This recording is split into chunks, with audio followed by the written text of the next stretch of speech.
IIT భువనేశ్వర్లో CSC seat సాధించిన స్థానిక రామచంద్రరావు పేటకు చెందిన పవన్ అనే పేద విద్యార్థికి సపోర్ట్ కోసం ఎమ్మెల్యే ఆదిరెడ్డి శ్రీనివాస్ తమ భవానీ చారిటబుల్ ట్రస్ట్ తరపున 70,000 విలువయ్యే ల్యాప్టాప్ ను తన కార్యాలయంలో అందజేశారు.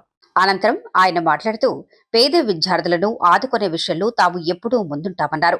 ఇటీవల స్థానిక 13, 14 డివిజన్ల పర్యటనకు వెళ్లిన నేపథ్యంలో పవన్ బంధువులు తన వద్దకు వచ్చి పవన్ కు ల్యాప్టాప్ ఇచ్చింది. అతన్ని ఉన్నతికి సహకరించాలని కోరగా ఈ రోజు పవన్ కు ల్యాప్టాప్ అందించామన్నారు. అంతేకాకుండా తమ ట్రస్ట్ తరఫున నిత్యం సేవా కార్యక్రమాలు నిర్వహిస్తూ ఉంటున్నామన్నారు.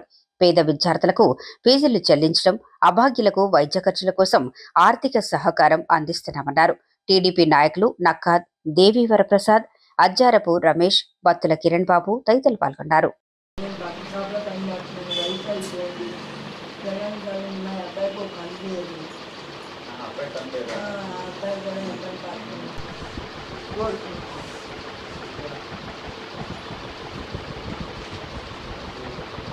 గాంధీ హోల్సేల్ క్లాత్ కమిటీ వారికి, 14వ వార్డు రాజమండ్రి వారికి, రాజమండ్రి ఆదిరెడ్డి వాసు గారికి,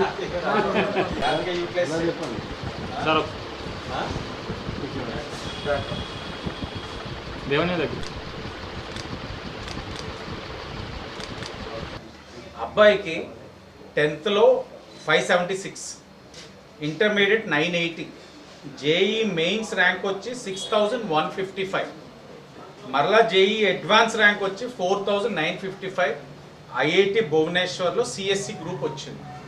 చాలా ఆనందంగా ఉంది, గర్వంగా ఉంది. ఎందుకంటే ఇప్పుడే చెప్తున్నారు పెద్ద ఆయన, వాళ్ళ అబ్బాయికి ఒక కన్ను కనబడదని, వాళ్ళ మనవడు అంటే తల్లిదండ్రుల ఒక సమస్యలు, వాళ్ళ కుటుంబం యొక్క సమస్యలు అన్నీ కూడా ఎన్నున్నా అవన్నీ కూడా పక్కన పెట్టి తను ఒక టార్గెట్ పెట్టుకున్నాడు. నేను ఈ టార్గెట్ రీచ్ అవ్వాలని కష్టపడ్డాడు. ఆ టార్గెట్ని రీచ్ అయ్యాడు. ఈరోజు ఐఐటి భువనేశ్వర్లోనంటే ఎంతమందికి వస్తుంది అవకాశం? చాలా లిమిటెడ్. వచ్చిన వాళ్ళు ఇలాగా ఇంత కష్టపడి కుటుంబంలో ఇన్ని సమస్యలు ఉన్నా తన యొక్క సంకల్పం బలంగా పెట్టుకొని ఈ స్థాయికి వెళ్ళాడంటే ఈ అబ్బాయి ఎంతోమందికి ఇన్స్పిరేషన్. తమ్ముడు పవన్ చాలామందికి ఇన్స్పిరేషన్. తప్పకుండా పవన్ని ఆదర్శంగా అందరూ తీసుకోవాలి. ఈరోజు మా భవానీ చారిటబుల్ ట్రస్ట్ నుంచి అబ్బాయికి తనకు కావాల్సిన ల్యాప్టాప్ని ఇవ్వడం జరిగింది. భవిష్యత్తులో కూడా ఈ అబ్బాయి ఎందుకంటే జాగ్రత్తగా చదువుకోగలిగితే ఈ ఐఐటి నుంచి బయటికి వచ్చినప్పుడే క్యాంపస్లోనే ఈ అబ్బాయికి చాలా హై ప్యాకేజ్ తోటి వెళ్ళిపోతాడు. ఏదో ఒక మంచి సంస్థ తీసేసుకుంటుంది. ఎందుకంటే ఈ స్థాయికి వెళ్ళాడంటే గ్యారంటీగా సక్సెస్ అవుతాడు.